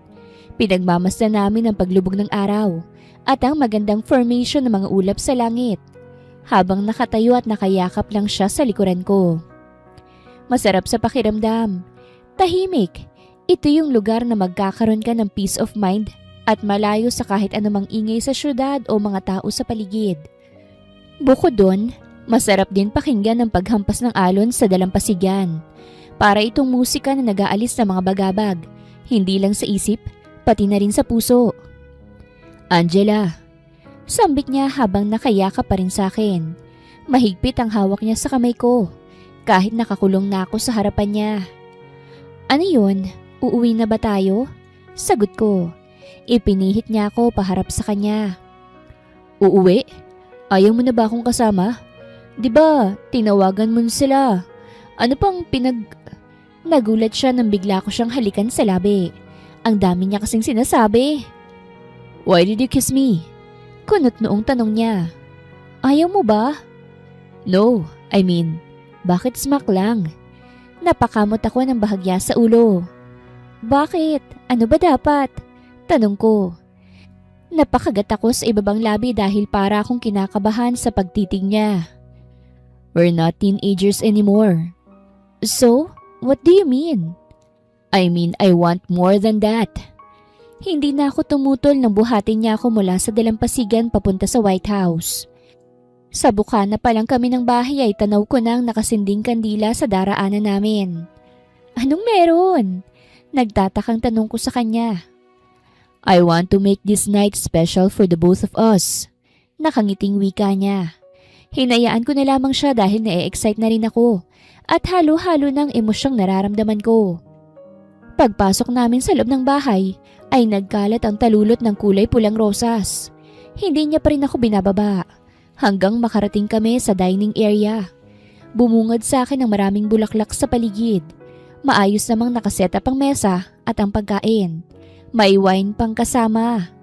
Dahan-dahan niya akong ibinabat pinaghila ng upuan. Let's eat. Wika niya. Gustuhin ko man siyang tanungin kung papaano niyang nagawa ito dahil maghapon ko siyang kasama. Kaya lang abala ako sa pag-iisip kung papaano kami magtatapos nito. Naiilang na rin ako sa mga tingin niya. Kaya't itinuon ko na lang ang aking sarili sa pagkain. Can I dance with you? Tanong niya habang nakalahad ang kamay. Ngayon ko palang narinig yung tugtog dahil mas malakas ang pintig ng puso ko kanina. Inabot niya naman ang kamay ko at tumayo kami sa gilid ng mesa. Sa akin lang dapat ang atensyon mo, Angela. Saan niya na ikinangiti ko? Pilit kong inaalis ang kaba na nararamdaman ko. Ipinatong niya ang kamay ko sa liig niya at inikot naman niya ang braso niya sa bewang ko. Nanatili kaming tahimik habang nakatitig sa isa't isa. Pakiramdam ko, hindi na namin kailangan pang mag-usap dahil nasa mga mata na namin ang mga salitang gusto naming sabihin sa isa't isa. Hindi ko alam kung paano kami nakarating sa taas, pero lalo akong nalalasing sa mga titig niya sa akin.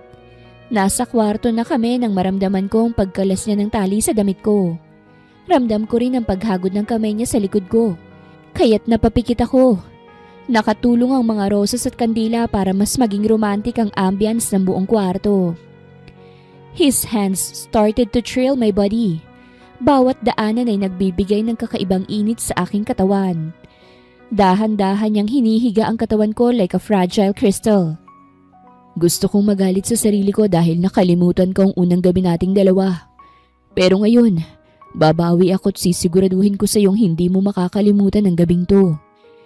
He said with his bedroom voice. Hindi na yun importante, Rafael. Mas importante ang ngayon dahil parehas na nating mahal ang isa't isa. Naiiyak na wika ko sa kanya. He planted soft kisses on my teary eyes, down to my nose and to my lips. It feels so much love and affection of his touch and kisses. Matapos ang ilang beses na nangyari sa amin sa pinagdalhan niyang isla sa akin, ay nakumbinsi ko na rin siyang bumalik sa Maynila. Binaybay na namin ang daan patungo sa mansyon nila. Gusto niyang doon muna ako manatili dahil inaantay din daw ako ni Lola Cynthia, kaya't hindi na rin ako tumutol. Nag-enjoy ka ba sa honeymoon natin? Nakangiting tanong niya sa akin.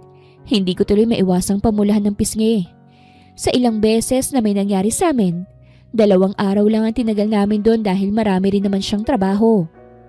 Oo naman, sagot ko. Nakahawak siya sa kamay ko habang nagmamaneho. Nawiwili na talaga siya sa ginagawa niya. Ganito rin kaya siya kalambing noong sila pa nila Lynn? Totoo kayang nakalimutan niya na ito? Naputol ang pag-iisip ko nang makarating na kami sa mansyon.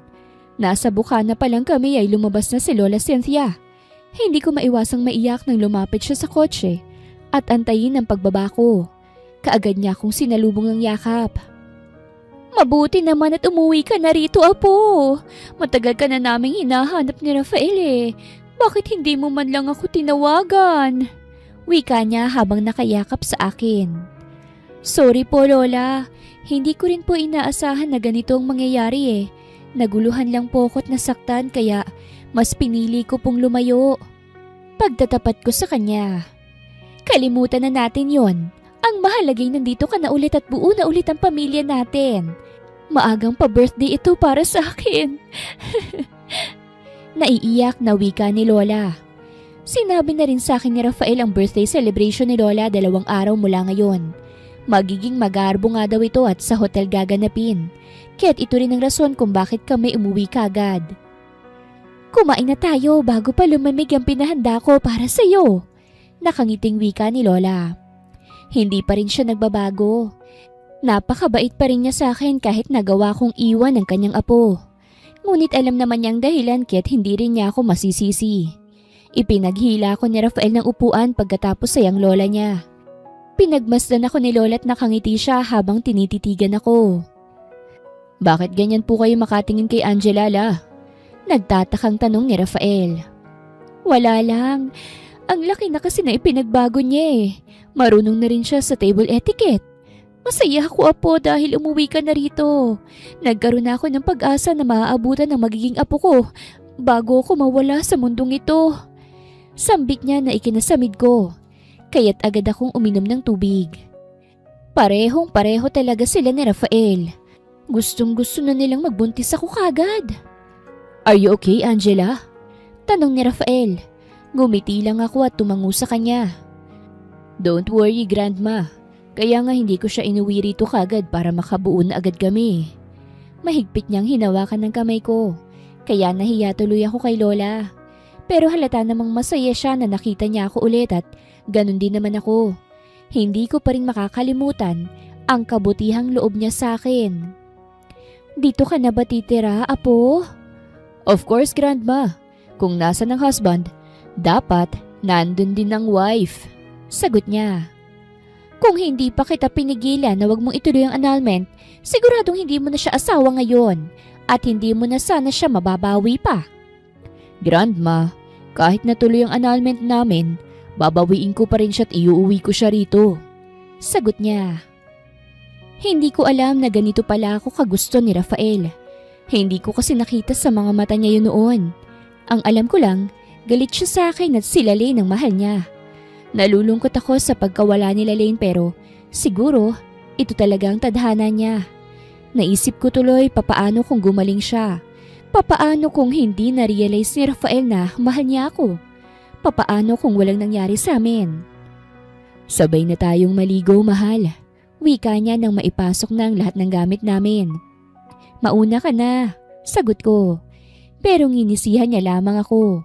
Lumapit siya sa akin at dahang-dahang hinubad ang damit ko. Naramdaman ko na lang ang paglaglag ng mahaba kong dress sa paa ko. Naghubad na rin siya ng t-shirt na puti. Kaagad niya akong siniil ng halik. Hindi pa rin siya nagsasawa. Lagi niya pa rin akong hinahalikan ng may pananabik. Naramdaman ko na lamang ang maligamgam na tubig sa aking balat. Unti-unti na ring nababasa ang katawan ko.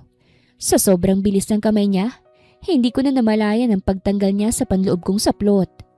Nakatitig lang siya sa akin at nakangiti. Nagpatuloy siya sa paghalik sa akin habang ang isang kamay niya ay nakaakap sa aking bewang. Kinagat niya ang ibabang labi ko at napaungol ako. Bumaba ang halik niya sa aking baba, papunta sa leeg at balikat.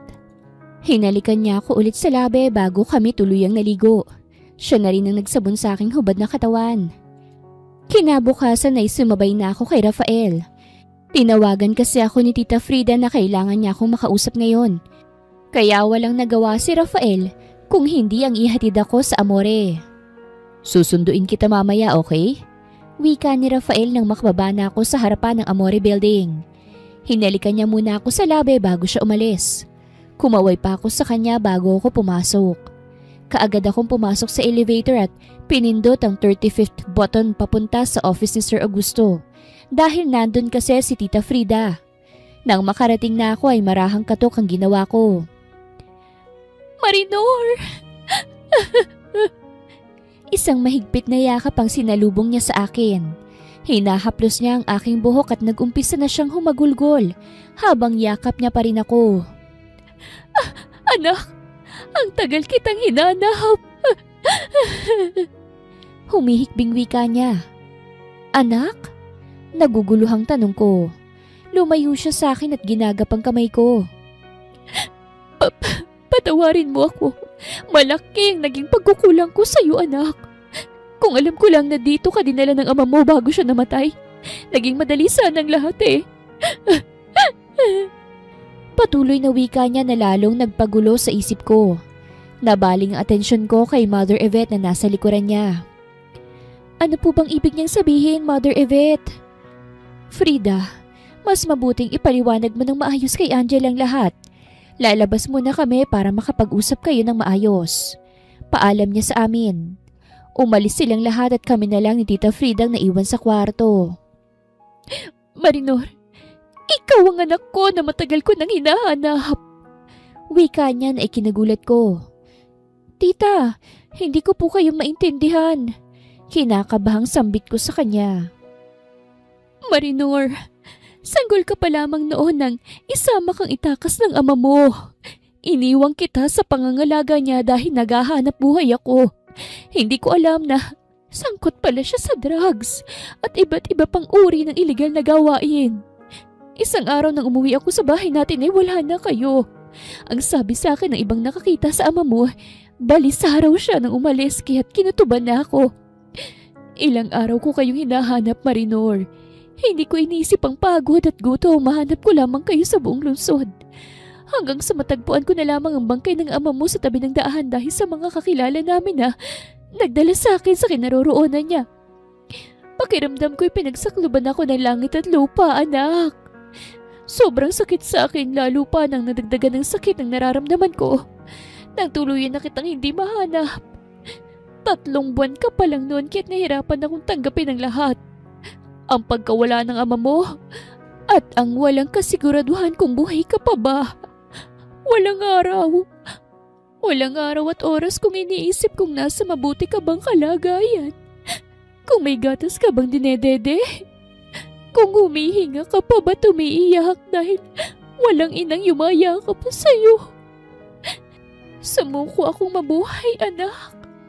Nagtangka akong wakasan ang buhay ko. Ngunit may taong nagligtas sa akin. Si Augusto. Kinupkup niya ako kahit walang kasiguraduhan kung babalik pa ako sa dating katinuan. Kumuha siya ng manggagamot sa akin dahil dumadaan ako sa matinding depresyon. Matagal bago ako nakabangon, Marinor.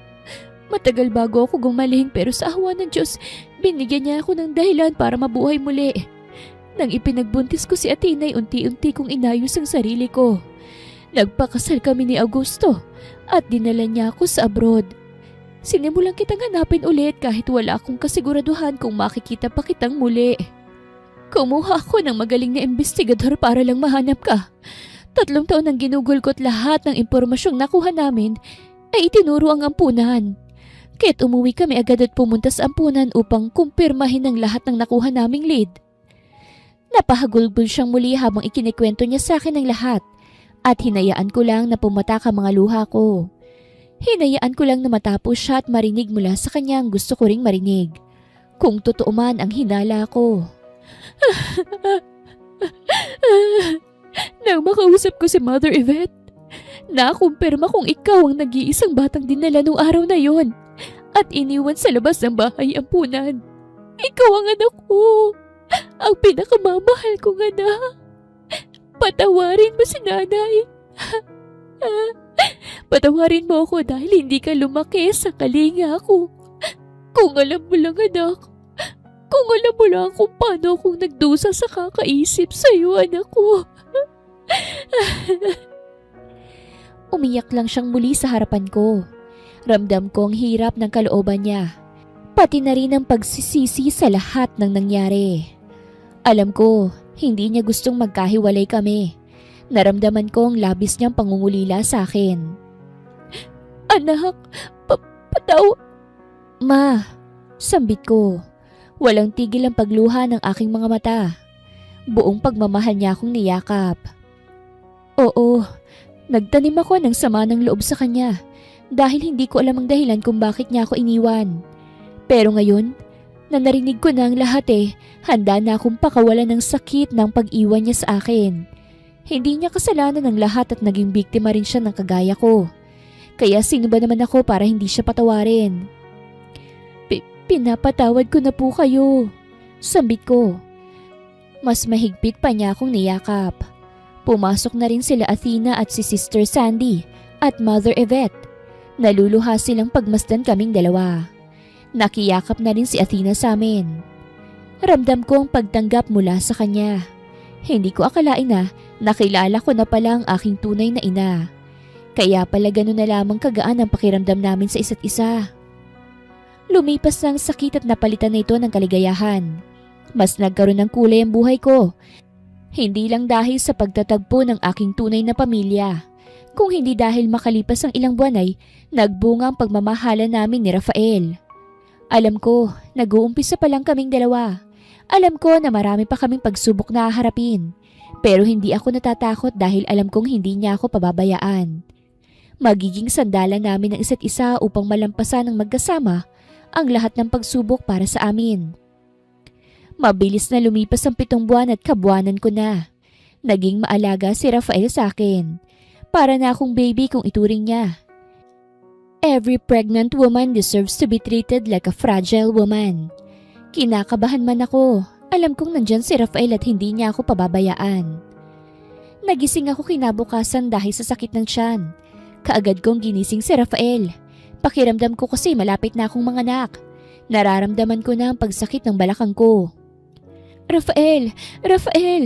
I think my water broke. Mahinahong wika ako sa kanya.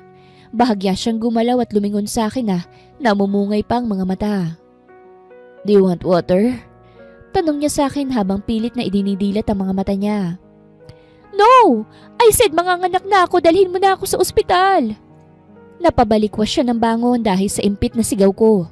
Napangiwi ako dahil sa nararamdaman kong sakit. Don't panic my love, just breathe okay? Inhale, exhale. Huwag daw magpanik siya naman itong hindi mapakali at hindi malaman ang gagawin. Rafael, ano ba? Tulungan mo na ako rito dahil dalhin mo na ako sa ospital. Sigaw ko sa kanya. Ay, oo nga pala. Kaagad siyang lumapit sa akin at binuhat ako. Pagkababa namin, kaagad niyang pinasok ako sa likuran ng kotse. Let's go, Manong! Utos niya sa driver. Abala ako sa pagpipigil ng pag-ire dahil nararamdaman ko na siya na gusto nang lumabas sa akin. Ni hindi ko na nga namalayan na wala palang pang-itaas na damit si Rafael at bumabakat na ang pandesal niya sa katawan. Bilisan niyo po! Lalabas ang baby ko! Naiiyak na sigaw ko. Natatakot ako baka hindi ko kayanin at dito pa ako mapaanak. Kaya mo pa ba? Nag-aalalang tanong niya sa akin. Lalabas na siya, Rafael! Umiiyak na sabi ko. Parang nahahati ang katawan ko sa sakit. Anong gagawin mo? Hinihingal na tanong ko sa kanya. Sisilipin ko kung nandyan na. Bago pa ako makapagprotesta, ay yumuko na siya at sumilip nga sa gitna ng hita ko. Nakita ko ang pagtakas ng kulay sa mukha niya. Rafael! Rafael! Bakit ngayon ka pa nahimatay? Inis na sigaw ko. Tuluyan na siyang sumubsob sa isang legs ko. Mabuti na lamang at nasa ospital na kami. Kaagad bumaba ang driver upang humingi ng tulong sa loob. Mabilis naman silang gumalaw at pinuntahan ako sa loob ng kotse. Ngunit bago pa ako makababa, ay talagang hindi ko na kinaya. Napairi na ako ng tuluyan. Iminulat ko ang aking mga mata. Naalala kong nawalan ako ng malay kanina sa tindi ng pagod at hirap na pinagdaanan ko. Rafael? Tawag ko sa kanya. Nasa tabi ko kasi siya at nakahawak sa kamay ko. Ang anak natin? Nangihina akong tanong sa kanya. Bago pa siya makasagot ay bumukas na ang pintuan. Bumungad sa amin ng nurse. Mabuti na lamang at inaral din ni Rafael kung papaano humawak ng baby.